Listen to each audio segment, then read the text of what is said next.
Hello प्यारे बच्चों, आप सब कैसे हो? चलो तो हम आज अपनी गतिविधि पत्रक करते हैं, एक्टिविटी शीट करते हैं। इसका वर्कशीट का नंबर है बेटा 4, क्रम संख्या है 4 और आज की दिनांक है 20 जनवरी 2022। ये जो गतिविधि पत्रक है आपका क्लास 6 से 8 तक के लिए है और यहाँ पर विद्यार्थी आपको अपना नाम लिखना है और यहाँ पर आपको अपनी टीचर का नाम लिखना है। तो ये जो कहानी है प्यासा कौआ, इसका पहला भाग आप 2 दिन पहले आप कर चुके हैं। ये है कहानी प्यासा कौआ भाग 2। तो भाग 1 की कहानी क्या आपको याद है?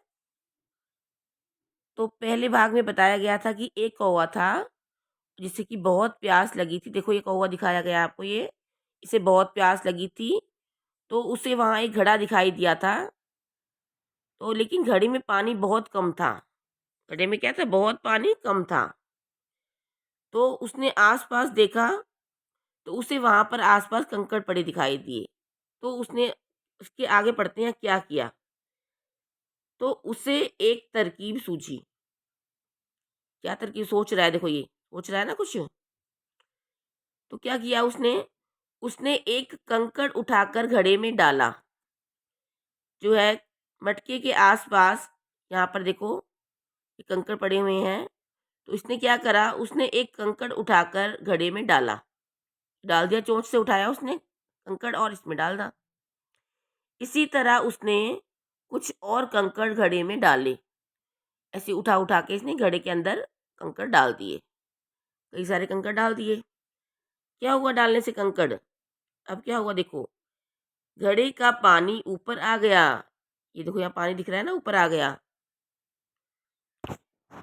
तो पानी जो पहले नीचे था बिल्कुल, तो जैसे-जैसे वो पत्थर डालता गया, तो पानी ऊपर आता गया।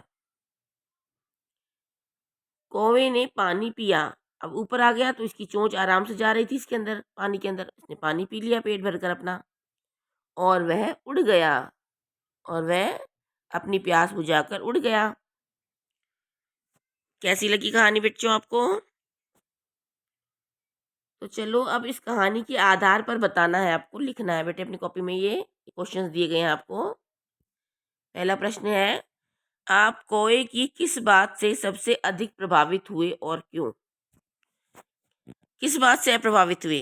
तो आप लिख सकते हो कि हम कौवे की समझदारी से अधिक प्रभावित हुए। क्यों? क्योंकि उसने सोचकर कोई आइडिया निकाला कि मैं इस पानी को कैसे पी सकता हूँ और उसने अपनी समझदारी से देखा आस-पास कंकड़ पड़े हैं और कंकड़ में पानी में डालूँगा तो ऊपर आ जाएँगे पानी, मैं पी लूँगा। ठीक है? अब अगला क्या है देखो क्वेश्चन, सेकंड क्वेश्चन, क्या कौवा पानी पी पाया? तो क्या बताओगे आप? हाँ, कौवा पानी पी पाया, इसका लिख दोगे आप। अगला है, क्या कौवा कोई और भी तरकीब लगा सकता था? 2 या 3 वाक्यों में लिखो। अगर वो कंकड़ नहीं डालता तो और किस तरीके से पानी पी सकता था? ये आपको लिखना है 2-3 वाक्य। आप सोचो और लिखो इसमें क्या और तरकीब लगा सकता था? क्या तरकीब लगा सकता था वो? या तो घड़े को वो जोर लगाकर टेढ़ा कर सकता था, गिरा सकता था नीचे जिससे कि पानी नीचे गिर जाए और उसमें से पी ले आराम से, है ना? या अगर कहीं उसे स्ट्रॉ मिल जाता, उससे भी पी सकता था वो। तो और भी कुछ हो सकता है कुछ तरकीब, आप अपने आप सोच कर लिखना इसमें। फिर अगला है, इस कहानी को अपने शब्दों में बताएँ।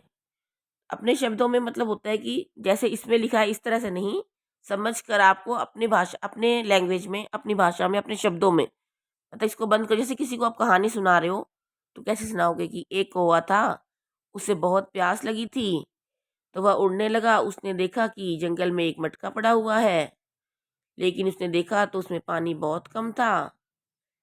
फिर उसने देखा आस-पास पत्थर पड़े हुए हैं, तो उसने दिमाग लगाया, सोचा, फिर उसे आइडिया आया, एक उपाय सूझा, उसने चोंच में कंकड़ उठाकर पानी में डाल दिए और पानी ऊपर आ गया और कौवे ने अपनी प्यास बुझाकर उड़ गया कौवा। इस तरह से इसको बोलते हैं हम अपने शब्दों में लिखना। ठीक है? तो इस तरह से अपने शब्दों में बताएं इस कहानी को आप। इसके बाद हमारा कोविड के संदर्भ में व्यवहार क्या दिया गया है? 2 गज अथवा 6 फीट की शारीरिक दूरी का पालन करें, जो कि बेटे आजकल के टाइम में, कोविड के टाइम में ये बहुत ज़रूरी है। 2 गज की दूरी या 6 फीट की शारीरिक दूरी का पालन करें। धन्यवाद।